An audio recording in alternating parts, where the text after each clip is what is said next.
Assalamualaikum warahmatullahi wabarakatuh.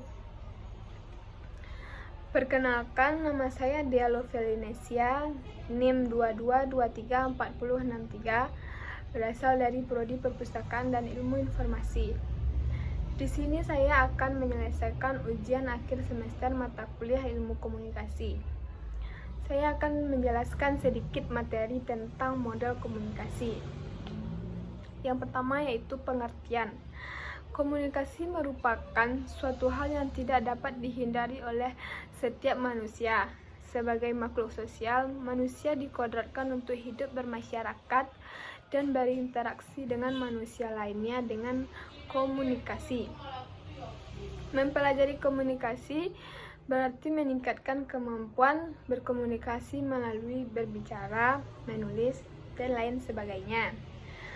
Di samping itu, ini juga berarti belajar menganalisis peristiwa komunikasi sebagai peristiwa sosial. Yang kedua yaitu model komunikasi. Model komunikasi adalah gambaran yang sederhana dari proses komunikasi yang memperlihatkan kaitan antara suatu komponen komunikasi dengan komponen lainnya. Model ini merupakan model yang paling dasar dalam ilmu komunikasi.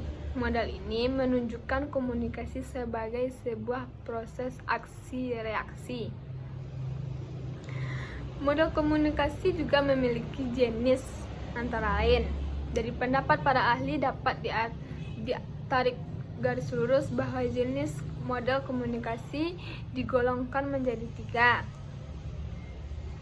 Yaitu antara lain, pertama, model komunikasi linear. Gambaran model komunikasi yang paling sederhana yaitu terjadi secara satu arah. Pesan yang disampaikan melalui arus secara langsung dari pengirim pesan ke penerima pesan. Dalam model komunikasi linear, penerima pesan bersifat pasif, sehingga tidak dapat memberikan umpan balik secara langsung. Model komunikasi pada jenis ini merujuk pada model komunikasi Aristoteles, model komunikasi Laswes, model komunikasi SMCR Berlo, dan komunikasi Shannon dan Weaver. Yang kedua yaitu model komunikasi transaksional.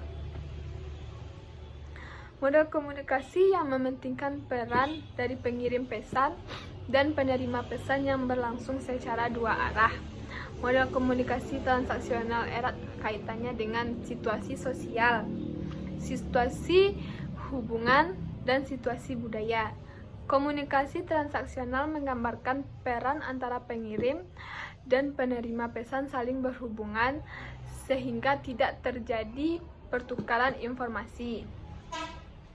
Model komunikasi Berlo menjadi salah satu model komunikasi jenis transaksional. Jenis komunikasi ketiga yaitu komunikasi interaksi.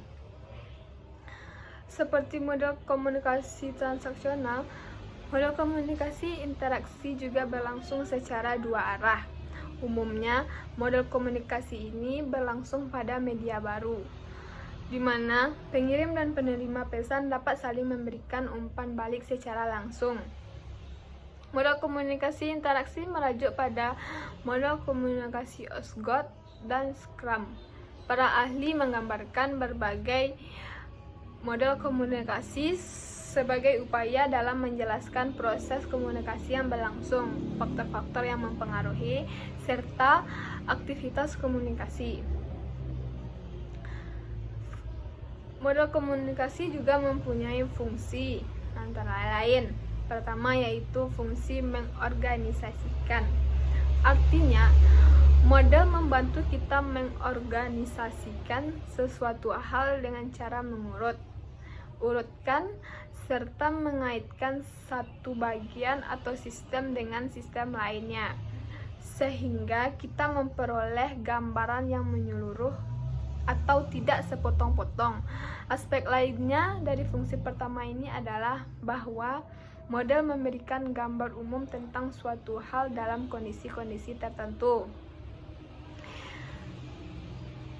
Yang kedua yaitu model ini membantu menjelaskan, meskipun model pada dasarnya tidak berisikan penjelasan, namun model membantu kita dalam menjelaskan suatu hal melalui penyajian informasi yang sederhana. Tanpa model, informasi tentang suatu hal akan tampak rumit atau tidak jelas. Yang ketiga yaitu fungsi heuristik. Artinya, melalui model kita akan dapat mengetahui sesuatu hal secara keseluruhan. Karena model membantu kita dengan memberikan gambaran tentang komponen-komponen pokok dan sebuah proses atau sistem. Fungsi keempat yaitu fungsi prediksi. Melalui model, kita dapat memberikan tentang hasil atau akibat yang akan dapat kita capai.